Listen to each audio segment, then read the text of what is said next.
Friends, I hope आप सब अच्छे होंगे, मेहनत कर रहे होंगे। आज हम रीजनिंग का एक टॉपिक आपके सामने लेकर आए हैं जो कि इंग्लिश लैंग्वेज और ग्रामर के अंडर में आता है। अगर हम बात करें कि रीजनिंग की इम्पोर्टेंस क्या है, रीजनिंग क्यों ज़रूरी है, तो ये एक बहुत जेन्युइन सवाल है और ये एक ऐसा क्वेश्चन है जो कि बहुत सारे लोगों के दिमाग में चलता है कि हर कॉम्पिटिटिव एग्ज़ाम में, हर बड़े एग्ज़ाम में, छोटे से लेकर बड़े एग्ज़ाम में, एक पीओन का भी एग्ज़ाम हो वहाँ से लेकर के यूपीएससी के एग्ज़ाम तक, from the lower level to the upper most level, हर एग्ज़ाम पे आप देखेंगे रीजनिंग के क्वेश्चंस होते हैं। तो क्या रिक्वायरमेंट है रीजनिंग की, क्यों आते हैं रीजनिंग के क्वेश्चंस? तो हमेशा अपने आप दिमाग में इस बात को रखिए, हमेशा इस बात को बिल्कुल कमांड में रखिए कि रीजनिंग की इम्पोर्टेंस इसलिए ज़रूरी है, रीजनिंग इसलिए ज़रूरी है क्योंकि रीजनिंग रेक्टाफिकेशन और कॉन्सेप्ट क्लैरिफिकेशन के बीच का डिफरेंस बहुत क्लियर करता है, इसलिए रीजनिंग बहुत इम्पोर्टेंट है। देखिए, दो तरह के स्टूडेंट होते हैं, आप लोगों को पता ही होगा कि एक स्टूडेंट तो वो होता है जो अपने स्कूल लेवल पर चीज़ों को रट करके मार्क्स ले आता है, मार्क्स अचीव कर लेता है, टॉप कर लेता है। और एक स्टूडेंट वो होता है जो कॉन्सेप्ट क्लैरिफिकेशन पर ध्यान देता है, आंसर्स कभी भी याद नहीं करता है। और ऐसा स्टूडेंट जो कॉन्सेप्ट क्लैरिफिकेशन पर ध्यान देता है, उसे कभी याद करने की ज़रूरत है भी नहीं। अगर उसे पता है कि मैंने क्या पढ़ा है तो वो आराम से किसी भी पूछे गए सवाल का जवाब दे सकता है ईजिली, बहुत उसके लिए आसान हो जाएगा। और अगर ऐसा स्टूडेंट जिसने सिर्फ उन्हीं चीज़ों को ग्रैस्प किया है, जो चीज़ें उसने रटी हैं, याद की हैं, तो फिर ऐसे स्टूडेंट के लिए हायर एजुकेशन में सर्वाइव करना बहुत मुश्किल हो जाता है। तो बेस्ट देखिए, कोई भी अच्छा टीचर होगा, कोई भी टीचर होगा, वो आपको यही बताएगा कि कभी भी चीज़ों को रटिए मत, कभी भी चीज़ों को रेक्टाफिकेशन के थ्रू एजुकेशन नहीं आती है ना। तो हमें चीज़ों को अपने अंदर अडेप्ट करना है, हमें उन चीज़ों को ऐसा करना है कि बिल्कुल हमारे नेचर पे आ जाए, हमारे टिप्स पे आ जाए। तो इसके लिए एक ऐसा कॉन्सेप्ट होता है, एक ऐसा टॉपिक होता है जो कि रेक्टाफिकेशन और कॉन्सेप्ट क्लैरिफिकेशन के बीच की एक बहुत वास्ट लाइन क्रिएट करता है, जिसका नाम है रीजनिंग। तो ध्यान देने वाली बात यह है कि वो स्टूडेंट जो रट करके चीज़ों को रट करके 95 या 96 या 97 मार्क्स ले आए, और वो स्टूडेंट जिसका कॉन्सेप्ट बहुत अच्छा क्लियर है लेकिन उसके मार्क्स 65-70 आते हैं, तो कहीं ना कहीं टीचर, एक समझदार टीचर की नज़र में वो स्टूडेंट ज़्यादा अच्छा है जिसने 65 मार्क्स हासिल किए हैं, है ना। तो रीजनिंग में वही सर्वाइव कर पाता है जिसके पास कॉन्सेप्ट क्लैरिफिकेशन की स्किल होती है। इस बात को आप अच्छे से ध्यान में रखिए। रीजनिंग में वही सर्वाइव कर पाता है जिसके पास कॉन्सेप्ट क्लैरिफिकेशन की स्किल होती है। जो चीज़ों को रटता है, जो चीज़ों को सिर्फ रट करके पास करना चाहता है, वो कभी भी रीजनिंग में सर्वाइव नहीं कर पाएगा। तो रीजनिंग की क्या इंपॉर्टेंस है आप जान चुके हैं। इंसान किस हिसाब से सोचता है, उसका प्रॉब्लम सॉल्विंग असेसमेंट कैसा है, वो चीज़ों को किस नज़रिए से देखता है, लाइफ में उसका अप्रोच कितना पॉजिटिव है, लाइफ को वो किस हिसाब से देखता है, उसका पॉइंट ऑफ व्यू क्या है, ये सब आपको रीजनिंग सिखाता है। अब आप सोचेंगे कि भाई छोटे मोटे एग्जाम में भी ये पूछते हैं कि इसकी माँ का, भाई का, बेटा का, बहन का, भाई का क्या लगेगा, क्या ज़रूरत है ऐसे सवालों की पूछने की। तो देखिए, मैंने आपको पहले ही कहा कि रीजनिंग जो है रेक्टाफिकेशन और कॉन्सेप्ट क्लैरिफिकेशन के बीच की एक लाइन ड्रॉ करता है, जो कि एक तरफ उन स्टूडेंट्स को रख देता है जो सिर्फ रट करके मार्क्स लाते हैं, और एक तरफ उन स्टूडेंट्स को कर देता है जो कॉन्सेप्ट क्लियर करके अपने स्किल्स के बेस पे मार्क्स लाते हैं। तो हमें वो स्टूडेंट बनना है जो हम अपने कॉन्सेप्ट को क्लियर करके अपने स्किल के बेस पे मार्क्स लाएं, और रीजनिंग हमारे अंदर ये एट्रीब्यूट पैदा करता है। रीजनिंग हमारे अंदर ये एट्रीब्यूट डालता है कि हम किस तरह स्किल बेस्ड हो, नॉलेज बेस्ड हो, नॉलेज ओरिएंटेड हो, स्किल ओरिएंटेड हो, ना कि हम बस चीज़ों को ग्रैस्प कर ले, रट ले और जाके लिख करके आ जाए और मार्क्स मिल जाए, उससे कोई फायदा नहीं होगा। तो आपने डायरेक्शन सेंस भी सुना होगा, वेन डायग्राम भी सुना होगा, एनालॉजी भी सुना होगा, ब्लड रिलेशन टेस्ट भी सुना होगा, स्पीड एंड डिस्टेंस भी सुना होगा, टाइम एंड वर्क भी सुना होगा। हम बात कर रहे हैं इंग्लिश लैंग्वेज एंड ग्रामर के अंदर रीजनिंग कैसी आती है, क्यों आती है, कहाँ आती है, कितने मार्क्स की आती है। तो देखिए, एक बात तो अच्छे से दिमाग में घुसा लीजिए कि आज के स्टिफ कंपटीशन के दौर में आप रीजनिंग से भाग के कहीं नहीं जा सकते, कहीं भी। आप जिस भी फील्ड में जाएंगे, जिस भी एग्जाम को आप अटेम्प्ट करेंगे, वहाँ आपके लिए रीजनिंग मस्ट होगी। तो आप दिमाग से इस चीज़ को निकाल दीजिए कि आप इसको अवॉइड कर देंगे। आपको इसके साथ ही जीना पड़ेगा। रीजनिंग एक ऐसा पार्ट ऑफ एजुकेशनल करिकुलम हो चुका है आज के दौर में। दूसरी बात, इंग्लिश लैंग्वेज एंड ग्रामर के लिए भी मैं यही कहूँगा कि आप लाइफ के किसी भी लेवल पर इंग्लिश से पीछा नहीं छुड़ा सकते हैं, ठीक है। तो हम इंग्लिश लैंग्वेज एंड ग्रामर में रीजनिंग का एक टॉपिक जो आज कवर करेंगे वो है कॉम्प्रिहेंशन पैसेजेस। अब आप सोच रहे होंगे कि क्या ये भी रीजनिंग में आता है? तो जी हाँ, ये भी रीजनिंग में आता है। आप सब जानते होंगे, आप लोग स्कूल में फर्स्ट क्लास से देखते आ रहे होंगे कि आपको सीन पैसेजेस आते थे छोटी क्लासों में। सीन पैसेज आपकी बुक में जो पैसेज होता था वही एग्जाम में आ जाता था और आपको उसमें से क्वेश्चंस ढूंढ के लिखने होते थे। फिर जब आप धीरे धीरे समझदार हुए, थोड़े बड़े हुए, 9-10 के लेवल तक पहुँचे तो आपको अनसीन पैसेजेस आने लग गए, यानी कि वो पैसेज जो आपने कभी देखे नहीं है एकदम से आपके सामने आ गए और आपको उसमें से क्वेश्चंस ढूंढ के लिखने। ये इंग्लिश लैंग्वेज का एक ऐसा टॉपिक होता है जिसे हम सबसे ज़्यादा अंडर एस्टिमेट करते हैं और अंडर रेट करते हैं। ये इंग्लिश ग्रामर का, इंग्लिश लैंग्वेज का सबसे ज़्यादा अंडर रेटेड, मैं कहूँगा मोस्ट अंडर रेटेड टॉपिक, और सबसे ज़्यादा हम इसे अंडर एस्टिमेट करते हैं। आपको शायद ये बात अभी गलत लग रही हो, लेकिन ध्यान से समझिएगा कि छोटी क्लासेस से लेकर के आप 11-12 की अगर बात कर लें, जो सीनियर सेकेंडरी क्लास कहलाती है, उसमें भी 20 मार्क्स का कॉम्प्रिहेंशन पैसेज आता है, एक 12 मार्क्स का और एक 8 मार्क्स का। फिर आप हायर लेवल तक आते हैं, हर एंट्रेंस एग्जाम में लगभग 10 मार्क्स का कॉम्प्रिहेंशन पैसेज आता ही आता है। आपको एक कॉम्प्रिहेंशन पैसेज दे दिया जाता है और आपको क्या करना होता है, उसके क्वेश्चन सॉल्व करने होते हैं, है ना। अब ये रीजनिंग का हिस्सा कैसे है? तो ये रीजनिंग ये एक इंस्पेक्शन होता है, इन्वेस्टिगेशन होता है। एग्जामिनर ये देखना चाहता है कि आप किस नज़रिए से सोचते हैं, आप किस नज़रिए, आपका प्रॉब्लम सॉल्विंग असेसमेंट कैसा है, स्किल्स कैसी हैं, आप किस तरीके से चीज़ों को समझते हैं, तो वो ये देखना चाहता है। कई बार क्या होता है कि जो कॉम्प्रिहेंशन पैसेजेस होते हैं उसमें किसी भी सवाल का जवाब डायरेक्टली नहीं लिखा हुआ होता, और हम लोगों को स्कूल लेवल से ही सिखाया गया होता है कि डायरेक्टली सारा आंसर मिल जाएगा, और हम क्या करते हैं, Ctrl+C और Ctrl+V करके आ जाते हैं, यानी कि कॉपी और पेस्ट करके हम आ जाते हैं। फिर हमें पता चलता है कि इसका आंसर तो ये नहीं था। तो इसीलिए मैंने लिखा अंडर रेट भी है और अंडर एस्टिमेटेड भी है, कि हम ये समझते आ रहे हैं तो बहुत ईजी होगा, लेकिन most of the intelligent students के मार्क्स इसी में कटते हैं, यही डिडक्ट होते हैं, समझ गए। तो जो मार्क्स जो डिडक्ट होते हैं उसकी वजह क्या है कि हम उसको उतनी इम्पोर्टेंस नहीं देते जितनी इम्पोर्टेंस उसे मिलनी चाहिए, है ना। अब हम समझते हैं कॉम्प्रिहेंशन पैसेज को किस तरीके से सॉल्व किया जाता है। और रीजनिंग में जिस भी एग्जाम की रीजनिंग हो, आपको चाहे जामिया या AMU का एंट्रेंस एग्जाम देना हो, छोटी से लेवल के से लेकर बड़े लेवल, सारे लेवल तक आपको मतलब रीजनिंग में कॉम्प्रिहेंशन पैसेज आता ही आता है, बिल्कुल पक्की बात है। किसी भी लेवल, साइंस का एग्जाम देंगे, 11th साइंस का, जामिया का, कॉमर्स का, आर्ट्स का, सब में ये आएगा। फिर आप ग्रेजुएशन में किसी भी कोर्स का एग्जाम देंगे, सब में ही आएगा। मास्टर्स में किसी भी कोर्स का एग्जाम देंगे, सब में ही आएगा। तो आप इससे पीछा नहीं छुड़ा सकते। और ये आप समझते हैं कि ये तो ईजी है, 2 दिन का काम है, कोई टेंशन वाली बात नहीं। बट ईजी, देखिए ईजी क्या होता है, जो हमें बस ईजी और डिफिकल्ट में इतना ही फर्क होता है। जो हमें आता है वो ईजी होता है, जो हमें नहीं आता है वो डिफिकल्ट होता है, बस। कोई ऐसी बहुत ब्रॉड डेफिनेशन नहीं है इजी और डिफिकल्ट होने की किसी चीज़ की। तो हम ये समझते हैं कि इसको किस तरीके से सॉल्व किया जाए। तो देखिए कॉम्प्रिहेंशन पैसेज में कभी भी एग्जामिनर इतना मतलब वो इतना ऐसा नहीं होगा कि आंसर आपको डायरेक्टली पैसेज में ढूंढ करके लिख कर दे दे और आपको लिखा दिया जाए इस क्वेश्चन का आंसर पैराग्राफ नंबर 4 में मिलेगा और आप गए और पैराग्राफ 4 में ढूंढा और लिख करके आ गए। ऐसे तो नहीं होने वाला आपका असेसमेंट। आपका असेसमेंट तब होगा जब वहाँ वर्ड्स दूसरे हैं और आपके पास वर्ड्स दूसरे हैं। अब आप लिख के दिखाइए आपके मार्क्स। अच्छा, अब इसमें भी 2 बातें हैं। एक कॉम्प्रिहेंशन पैसेजेस MCQs में होते हैं सिर्फ, और एक होते हैं जिसमें आपको थोड़े से शॉर्ट आंसर्स लिखने होते हैं। तो अब डिफरेंट यूनिवर्सिटीज़ या डिफरेंट ऑर्गेनाइजेशन जैसे भी एग्जाम कंडक्ट कराते हैं उनका अपना स्टैंडर्ड होता है। कोई शॉर्ट आंसर्स लिखवाते हैं 2-2 मार्क्स के, कोई 1-1 मार्क्स के लिखवाते हैं, और कुछ MCQs कराते हैं। जैसे जामिया सिर्फ MCQs बेस्ड कॉम्प्रिहेंशन पैसेजेस लेता है।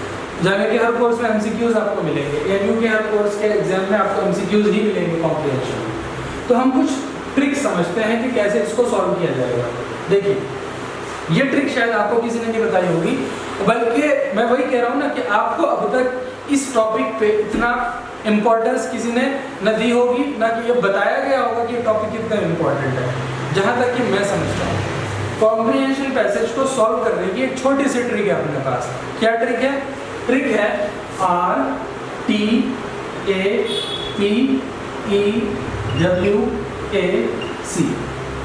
हमारे पास कॉम्प्रिहेंशन पैसेजेस को सॉल्व करने की ये ट्रिक है। अब ये क्या है? ये किस चिड़िया का नाम है? तो ध्यान देंगे, इसको हम पढ़ सकते हैं RTAPEWAC, इस तरह पढ़ सकते हैं इसको RTAPEWAC। मुझे लगता है कोई इशू नहीं होगा इसको इस तरह से याद करने में या समझने में, अगर हम इसको इस तरह पढ़े RTAPEWAC। अब हम क्या करेंगे, इसके दो हिस्से बना लेंगे। हम इसको 2 पार्ट्स में डिवाइड कर देंगे, RTAPEWAC। ठीक है, हम इसको 4 में डिवाइड कर देते हैं। देखिए, अगर आप इसको फॉलो करेंगे तो शायद आपका कॉम्प्रिहेंशन में एक नंबर नहीं कट सकता। और याद रखिए, रीजनिंग की जब बात आती है तो बल्कि पूरे ही क्वेश्चन पेपर में एक मार्क्स डिसाइडिंग होता है। आपके एंट्रेंस में आपका सिलेक्शन होता है या नहीं होता है, एक नंबर तय करता है। तो किसी भी एक नंबर को भी हमें नहीं छोड़ना है। 0.25 की वजह से बच्चे एडमिशन लेने से रह जाते हैं। तो हमारे दिमाग में बिल्कुल ये नहीं होना चाहिए कि अरे रीजनिंग तो, ये कॉम्प्रिहेंशन तो 5 नंबर का या 10 नंबर का आता है, इससे क्या होने वाला है। 0.25 से भी स्टूडेंट सिलेक्शन से रह जाते हैं।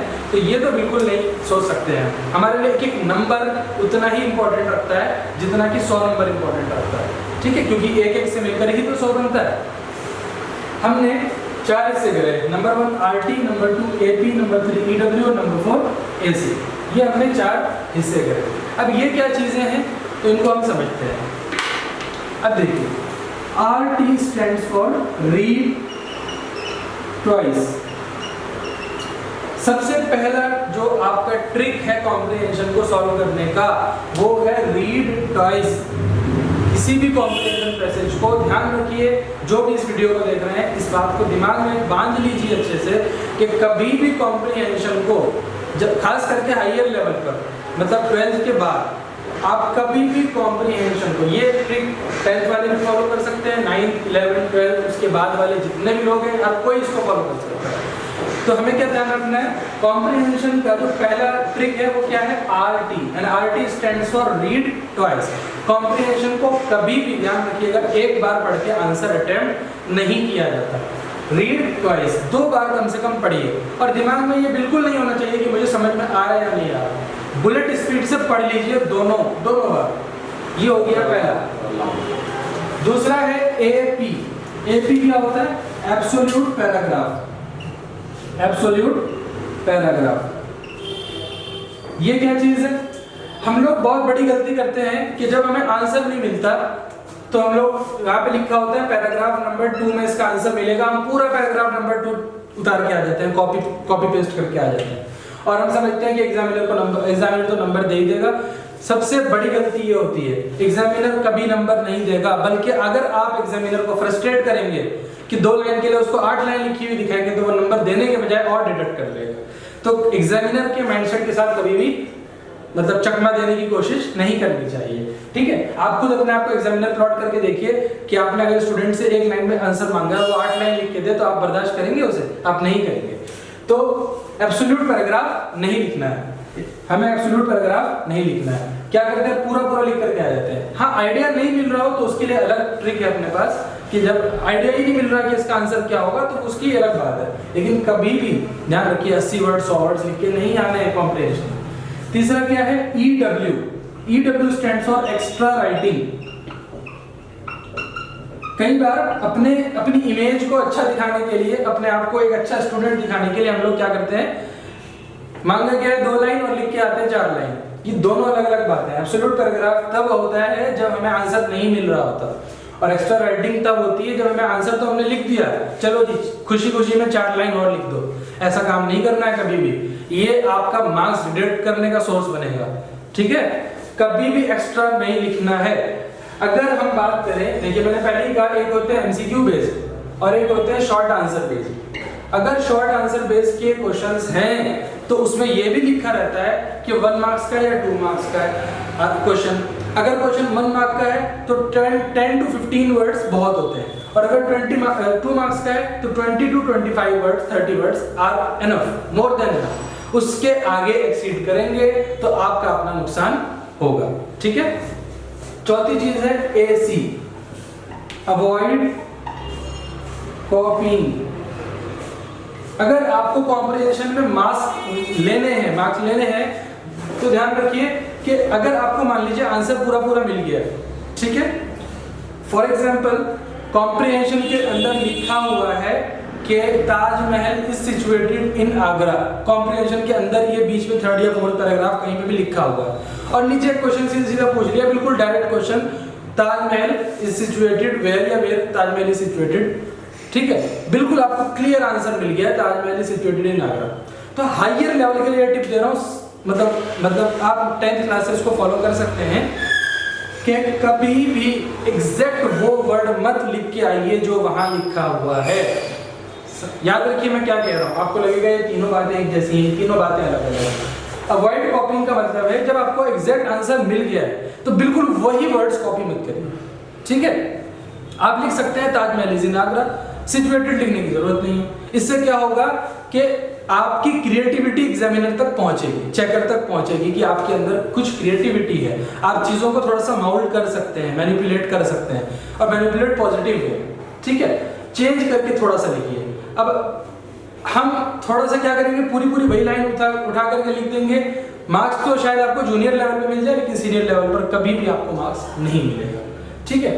अब बात उन लोगों की रह जाती है जो MCQ बेस्ड एग्जाम दे रहे होते हैं, तो उनके लिए भी ये चारों टिप्स काम करती हैं कि जब भी MCQ क्वेश्चंस के आंसर ना मिले तो ध्यान रखना है, जब भी क्वेश्चंस के आंसर ना मिले तो हमें क्या करना है।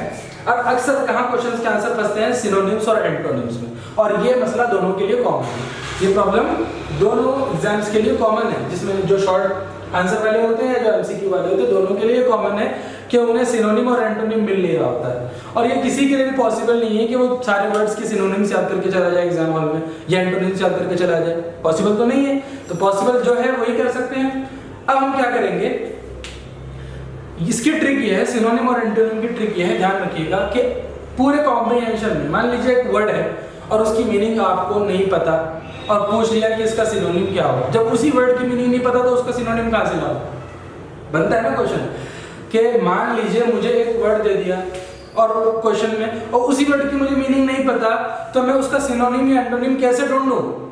बहुत जेन्युइन क्वेश्चन है। तो ऐसे में ध्यान रखिए कि जो वर्ड सबसे ज्यादा क्लोज लगे उसके, या पूरे कॉम्प्रिहेंशन में जो भी वर्ड आपको यूनिक सा लगे, अलग सा लगे, आमतौर पे 99% at most of the times वही उसका आंसर होता है। जो पूरे कॉम्प्रिहेंशन में सबसे यूनिक सा वर्ड लगता है वही सिनोनिम या एंटोनिम का आंसर होता है। ये कोई भी नहीं कह सकता कि मैं सारे को एंटोनिम या सिनोनिम याद करके चला जाऊं, ये पॉसिबल ही नहीं है, ठीक है। मान लीजिए क्वेश्चन आ गया, which word has the same meaning to this word, ठीक है। अब आपके वो वर्ड की मीनिंग ही नहीं पता, आप ढूंढने लग गए आंसर। अच्छा, कई बार पैराग्राफ नंबर 5 दिया हुआ होता है कि पैराग्राफ नंबर 5 में इसका आंसर मिलेगा आपको। पैराग्राफ नंबर 5 में जो सबसे अलग सा वर्ड दिखे, यूनिक सा वर्ड दिखे, वही उसका आंसर होगा, ये बिल्कुल पक्की बात, ठीक है। तो ये आप समझ लीजिए कि ये तो हो गया मसला इसको फॉलो करने का, R-Tab E-Web। अब जिन लोगों का MCQ का होता है और क्वेश्चन समझ में नहीं आ रहा है, तो वो लोग इसका ध्यान रखेंगे कि एक बार जिस पैराग्राफ के बारे में बात हो रही है, सिर्फ उस पैराग्राफ को अच्छे से पढ़ें और फिर ठंडे दिमाग से मतलब वो वर्ड ढूंढें कि जिस वर्ड के बारे में बात हो रही है, फिर उस पर आंसर आराम से आपको मिल जाएगा। तो ये आज की अपनी रीजनिंग की एक फर्स्ट क्लास थी इंग्लिश ग्रामर से रिलेटेड। हमारी रीजनिंग में क्या क्या और टॉपिक्स आते हैं, एंटोनिम्स भी आता है, सिनोनिम्स भी आते हैं, डायरेक्ट इनडायरेक्ट भी आता है, एक्टिव पैसिव भी आता है, कई जगह टेंसेस भी आते हैं जो कि 5 से 10 मार्क्स के बीच की उसकी वेटेज होती है। तो हमें ध्यान रखना है कि हमें इंग्लिश लैंग्वेज एंड जो ग्रामर है उसमें रीजनिंग की जो फर्स्ट टॉपिक है, आज हमने कॉम्प्रिहेंशन पैसेजेस किया है, इसमें हमने ध्यान ये रखना है कि R-Tab और E-Web को हम फॉलो करेंगे। RT का मतलब रीड ट्वाइस, AP का मतलब एब्सोल्यूट पैराग्राफ, EW का मतलब एक्स्ट्रा राइटिंग और AC का मतलब अवॉइड कॉपिंग, ठीक है। हमें ध्यान रखना है कि AP और AW को तो करना ही नहीं है बिल्कुल भी, ठीक है। कॉपी चलिए हो भी जाता है, तब भी नंबर मिलने की संभावना होती है, नंबर मिल जाते हैं कई बार। लेकिन ये रीड ट्वाइस कई लोगों का एक्सपीरियंस रहा है कि 2 से 3 बार बल्कि 2 बार ही पढ़ने से बहुत क्लियर हो जाता है कि कॉम्प्रिहेंशन किस बारे में है, मतलब किस बारे में बात की जा रही है। जब आपको ये पता चल जाता है किस बारे में बात की जा रही है, तो आपके लिए ये जानना भी ईजी हो जाता है कि क्वेश्चन का आंसर क्या होगा, ठीक है। और थोड़े से अपने लफ्जों में, क्रिएटिविटी का मतलब यही होता है कि right in your own words, ठीक है। एग्जामिनर हमेशा आपकी क्रिएटिविटी देखना चाहेगा कि आपके अपने वर्ड्स कितने ज़्यादा क्रिएटिव हैं, कैसी क्रिएटिविटी आप दिखाना चाह रहे हैं, किस लेवल तक आप क्रिएटिविटी को पसंद करते हैं, ठीक है। ये बहुत इंपॉर्टेंट होता है कि आप किसी भी क्वेश्चन का आंसर अपने वर्ड्स में लिख करके आते हैं, तो आपका एक अलग ही इंप्रेशन जाता है, ठीक है। अच्छा, अब हम ध्यान रखें कि OMR शीट आप सबने सुना होगा। OMR शीट से कई जगह एंट्रेंस एग्जाम होते हैं, जिसमें पिंक कलर की शीट होती है या रेड कलर की शीट होती है, और उसमें 1 to 100 सारे क्वेश्चन नंबर लिखे होते हैं, और उनके ऑप्शंस पे आपको सर्कल करना होता है, ब्लू सर्कल या ब्लैक सर्कल करना होता है ना। तो उसमें तो इतना बड़ा इशू नहीं है, आप फर्स्टली कोई भी क्वेश्चन अटेम्प्ट कर लें। लेकिन जहाँ OMR शीट नहीं है, जिन यूनिवर्सिटीज़ में या जो ऑर्गेनाइजेशन विदाउट OMR शीट लेते हैं एग्जाम, वहाँ आपको ध्यान रखना है कि कॉम्प्रिहेंशन को कभी भी पहले अटेम्प्ट मत कीजिएगा। अगर आप लोग ये जो भी मेरी वीडियो देख रहे हैं वो 9th क्लास में है, 10th में है, 11th में या 12th में है, ये अपने एग्जाम आपके क्वेश्चन पेपर का पहले ही क्वेश्चन कॉम्प्रिहेंशन होता है, फर्स्ट और सेकंड क्वेश्चन। कभी भी ये गलती मत कीजिएगा कि पहला और दूसरा क्वेश्चन आप कॉम्प्रिहेंशन करके आएँ। आप पूछेंगे क्यों सर, तो ध्यान रखिएगा, सभी स्टूडेंट्स इस बात का खास ध्यान रखिएगा, और आपके छोटे भाई बहन हो, दोस्तों, उनको भी बताइएगा कि कभी भी कॉम्प्रिहेंशन क्वेश्चन पेपर का पहला जो और दूसरा जो क्वेश्चन होता है उसको कभी भी पहले अटेम्प्ट नहीं करेंगे, ठीक है। क्यों?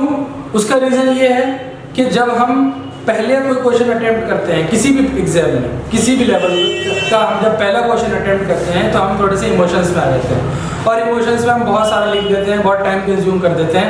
इसलिए कभी भी फर्स्ट और सेकंड क्वेश्चन में कॉम्प्रिहेंशन अटेम्प्ट नहीं करेंगे, ठीक है।